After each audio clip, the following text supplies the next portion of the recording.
Hey everybody, welcome back to another Judgment commentary, but today we're going to be starting Monogatari series' second season, but last time we finished up Nekomonogatari Black, and what a friggin' last episode that was, because Araragi learned the truth about Hanekawa and the cat, and it seemed that Hanekawa wasn't really being possessed by the cat necessarily.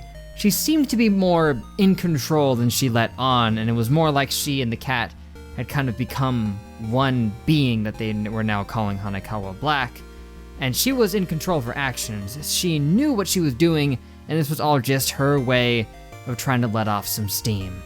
She blew her cover right when Araragi texted her saying that he was in danger, being attacked by a vampire. She let it slip, she was in full control, and then, well, Araragi began making her feel real bad, telling her things like that he did not love her, and all that kind of stuff, started goading her to try to get her to attack him, which she eventually did after, starting to direct her anger towards herself, saying that she should just die, which was tragic and terrible, but she did lash out, cut Araragi in half, but it was fine, because it turned out that he put the frickin' sword thing, that specifically cuts apparitions. Yeah, that one from Monogatari. Actually, I had initially forgotten about the sword for a second. I said, wow, I didn't know you had that, because I forgot it existed. To be fair, in my defense, that sword showed up in Monogatari for like 2 minutes max, and it wasn't really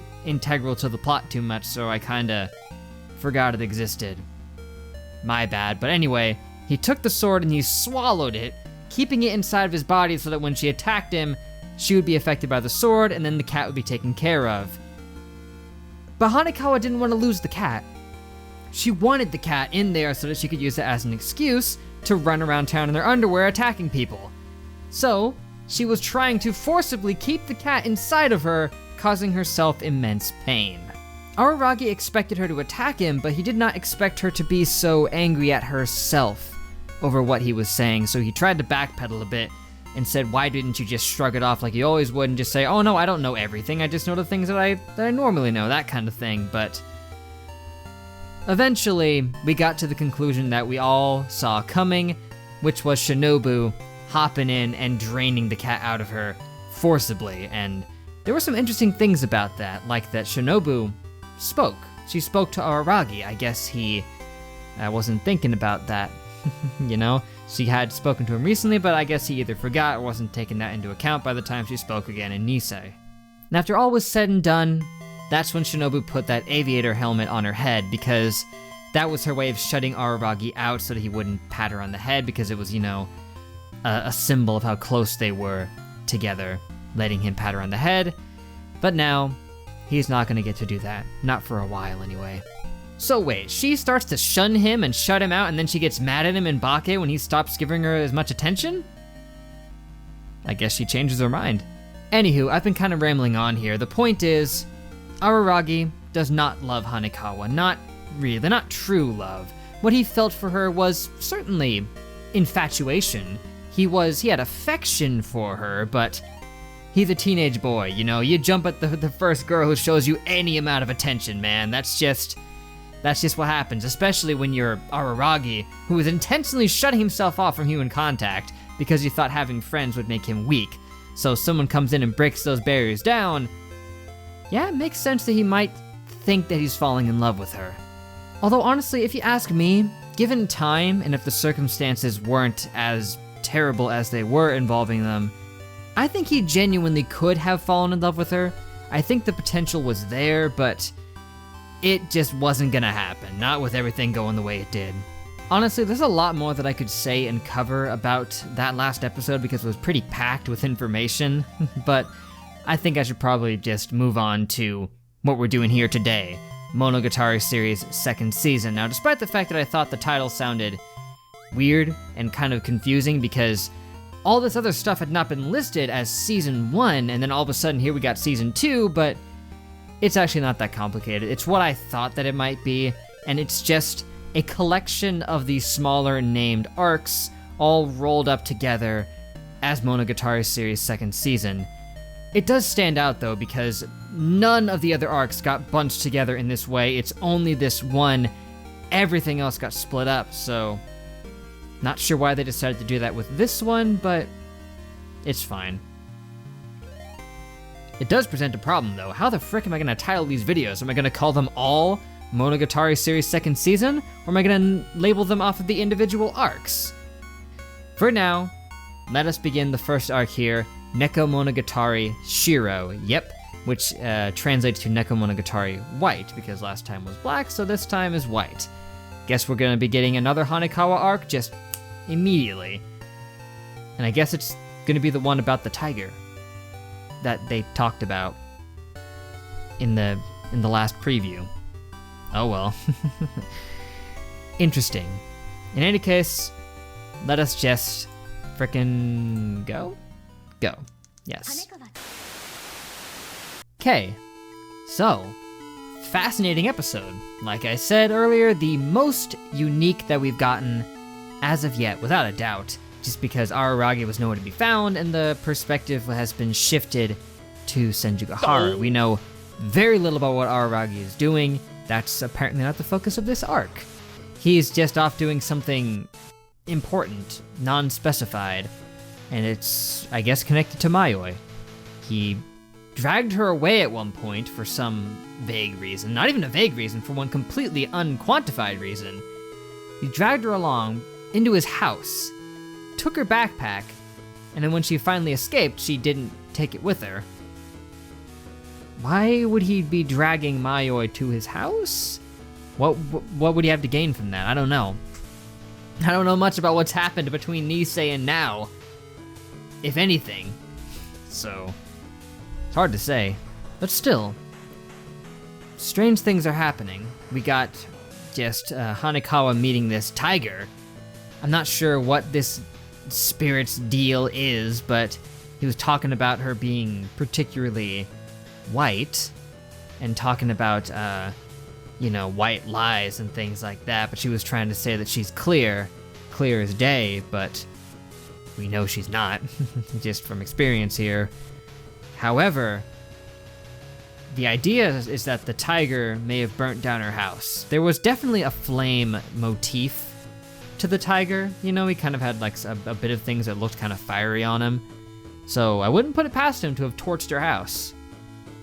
And it may just be for the better that the house got burned down. It was a place of pain, of suffering, of stress. And if it's burned down and she just goes and lives with somebody else for a little bit, maybe she can just stay away from those step-parents forever. I know even Hanekawa wasn't the perfect house guest around them, constantly criticizing them left and right, standing on, the high ground when she herself is flawed, yet she's constantly pointing out other people's flaws, I guess. Still, it doesn't excuse the abuse that she has suffered. They have her sleep in a hallway in a 6-room house. They can afford to get like 3 different ovens for everybody, but not to give her a bedroom. They're scum. They don't care about her, so why should they be surprised that she doesn't care about them either, to the point where she's going to be constantly berating them for sucking. But still though, Senjugahara being so concerned about Hanekawa that she was in visible tears, just slapping her, saying she won't forgive her, is very interesting. I thought they had a bit of a strained relationship, almost, Because, there was some weirdness there, because Senjugahara could seemingly boss... no, I said it wrong. Hanekawa could seemingly boss Senjugahara around a bit. She was kind of afraid of her, which is weird, because Hanekawa said that she would steal Araragi away, and she took that as a considerable threat. She took it seriously, and yet she cares about her enough to be concerned about her well-being, to go out of her way to make sure she's safe, and then to offer even to have her sleep over in her house and shower with her. I mean, we know how Senjugahara is, usually with Araragi, in terms of her saying stuff of this nature, but I didn't think she'd pull it out for Hanekawa like that. Not sure about it, dude. Seems weird, but okay. Next time is going to be the Tsubasa Tiger Part 2. I guess Araragi is just going to be out of it for this arc. Maybe he just won't be here at all for Nekomonogatari Shiro. That'll be very different, and I think I welcome the change.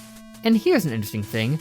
Nekomonogatari White is 5 episodes, while Nekomonogatari Black was only 4. So this is a longer arc than the last one, which I guess makes more sense. It's entirely new information we're getting here, so there's more to flesh out compared to with the last one, where it was just telling us a story more in depth that we had already heard. Honestly, this is interesting. I want to know more about the tiger, what its whole deal is, what's its obsession with things being white here. I don't know why it caught her eye, or why it might have burned down the house. And here's the weird thing. I mean, was that just a post-narration thing? Because she mentioned being a tiger before she would have met the tiger. I'm pretty sure that wasn't her actually saying that in the moment. It sounded like a post-commentary type thing, where she was narrating it over the events that happened beforehand. Because didn't she say she was telling this story so that we would hate her or something like that? Well, yeah, definitely she said something like that. And I mentioned that some people already hate her well enough as it is. I got a whole thing about that over Discord about how they don't like Hanekawa, and a lot of that felt pretty fair. But anyway, enough rambling. For now, gonna be it, guys. Thank you for watching. Make sure to leave a like and a comment if you enjoyed. Subscribe to be updated on more. That would be great. If you're fans of the Monogatari series and want to catch more of it ahead of time, make sure to check out my Patreon, linked in the description. You can get access to all of the videos a full week in advance and help support the channel. It's always deeply appreciated. But next time, like I said, episode 2, Tsubasa Tiger, part 2 of the, Nekomonogatari Shiro series. Still gotta figure out if I'm gonna title all of these Monogatari series Season 2, or if I'm gonna label them based off their specific arcs. But I guess I'll probably label them off of their specific arcs. It'll probably make them... If you're a hardcore Monogatari fan, you'd probably be able to, differentiate them better that way than if I were just naming them after the season overall, but let me know what you guys think.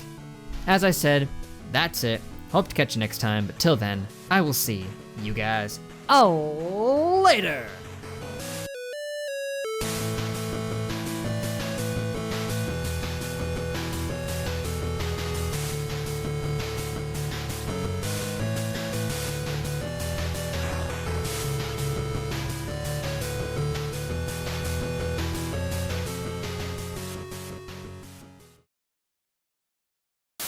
Hey everybody, welcome back to another Judgment commentary, but today we're going to be beginning what? We're going to be beginning?